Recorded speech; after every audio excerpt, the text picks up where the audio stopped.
제가 인공 포유를 이제 쭉 해봤었는데,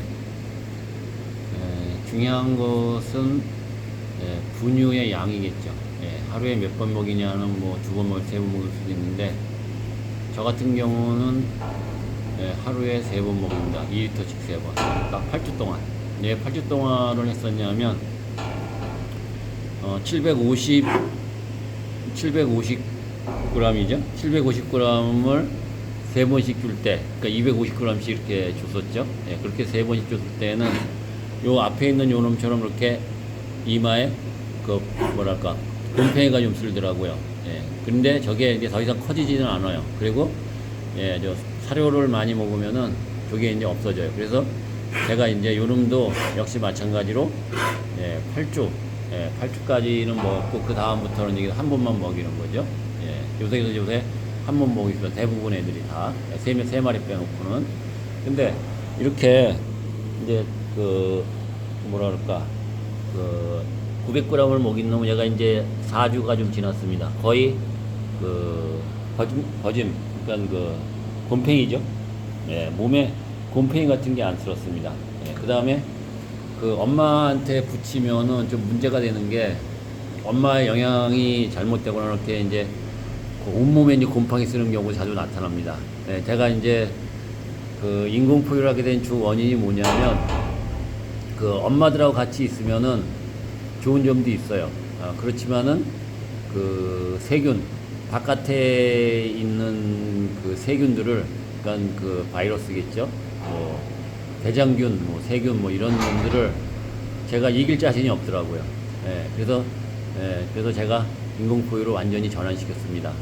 그 다음에 웬만한 실험은 다 해봤는데, 제가 아직 실험을 못 해본 거는 다른 거 딱 하나 있는데, 그게 뭐냐면 엄마 초유를 짜서 한번 줘보는 거. 왜냐하면 인공포유를 하니까 이제 엄마로부터의 그 미생물 전달은 완전 차단되는 거죠. 완전히 그 외국산 초유에 의존하고, 그 다음에 이제 사료에 의존해야 되고, 그 다음에 분유에 의존해야 되는데, 아무리 그래도 이제 엄마로 통해 전달되는 미생물이 있어야 되기 때문에 그거를 어떻게 전달할까라는 실험을 좀 해보긴 해봤어요. 그러니까 우유를 안 먹이고 전달할 수 있는 방법은 침으로 이렇게 타액으로 전달할 수 있는 건데, 그것은 어떻게 하면 또 되냐 하면 한 5일, 4일 정도 이놈들을 인공포유를 한 다음에 엄마한테 붙여주면은 이놈들이 엄마 젖을 빨질 않아요. 그렇지만 엄마는 이놈들을 이렇게 핥아주겠죠. 그러면서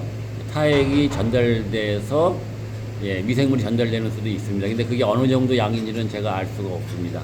그래서 일단은 기본적으로 그러니까 사료, 여기 있는 요 배합 사료를 어떻게 주느냐. 근데 또 배합 사료의 질도 그 믿을 수가 없다고 봐야 되겠죠. 그래서 저 같은 경우는 그 대두박을 한 번 4kg 줄 때마다 1kg씩 섞어줍니다.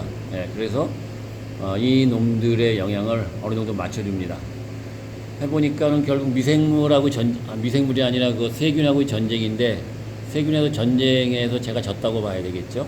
그래서 제가 인공포유를 했습니다. 그래서 이제 이렇게 인공포유 돔에서 할 때 조심할 점은 뭐냐면 호흡기입니다. 애들이 좀 약하니까 이제 호흡기 걸리면은 뭐랄까 이제 그 크게 이제 죽을 확률이 좀 있겠죠. 제가 올해 31마리의 올해 아니라 그 겨울이죠. 겨울까지 이제 쭉 31마리의 소를 받아봤는데 한 6개월 정도에 걸쳐서겠죠. 근데 호흡기 결국 이제 여기서 키웠을 때 겨울을 지나면서 호흡기로 인해 가지고 2마리가 소실됐습니다. 한 마리는 이제 그 완전히 호흡기에 의해서 소실됐다고 봐야 되고, 한 마리는 호흡기가 걸렸었는데 치료를 제때 못 해가지고 그냥 그 우유를 그냥 폐가 들어간 거겠죠. 그것도 어쩌면 원인은 호흡기라고 봅니다. 그래서 저는 이 돔에서 키울 때 항상 조심해야 할 거는 뭐냐, 호흡기. 그래서 여기를 자주 갈아줍니다. 자주 갈아주는데도 자주 갈아주지만은 호흡기가 이제 보통 오는 경우가 두 가지가 봅니다. 하나는 일교차에서 오는 경우도 있고, 하나는 여기 있는 먼지겠죠. 그래서 톱밥을 보러 이제 외국산 여기 이제 그 대파 톱밥을 많이 깔아주는데, 대파 톱밥을 깔아주면 푸석푸석해요. 그래서 기존에 있었던 톱밥의 한 3분의 1을, 여기 있는 거겠죠? 3분의 1을 섞어서, 예, 이렇게 다시 깔아줍니다. 그렇게 함으로써 이제 그 날리지 않게, 예, 어느 정도 이제 젖었어야 되니까는, 물을 부을 수는 없으니까는, 뭐, 그렇게 할 수도 있겠지만은, 그래서 그 먼지 날리는 거를 좀 많이 방지합니다. 그러니까는 좀 낮았더라고, 호흡기 같은 거 걸리는 거. 그래서 하여튼, 돔에서 키울 때에는 가장 문제되는 게 호흡기. 예, 이 호흡기, 어린 꼬맹이들 호흡기에 치명적 약점이 있으니까는. 그 다음에 그 엄마 붙여놓으면은 그 엄마가 갖고 있는 대장균이겠죠. 예, 그 변에서 오는 대장균. 그거를 이길 자신이 없어서 저 같은 경우는 인공포유를 했고요. 예, 그래서 결국은 저 같은 경우는 인공포유로 계속 갈 겁니다. 앞으로 계속 쭉 아마 그 숫자가 늘어나면은 로봇 포유기 같은 거 이제 사용해가지고 인공포유를 하게 되겠죠. 그건 이제 그 차후의 문제고, 기본적으로 4주, 그 다음에, 8주죠. 8주, 8주, 10주, 12주, 이렇게 기본적으로 하고 있습니다. 그러니까, 900g, 600g, 300g. 그 다음에 이제 그 사료는 자기들이 먹는데, 스트레스 안 받기 위해서 이제 저는 12주로 쭉 끌고 올라갑니다. 예, 이상입니다.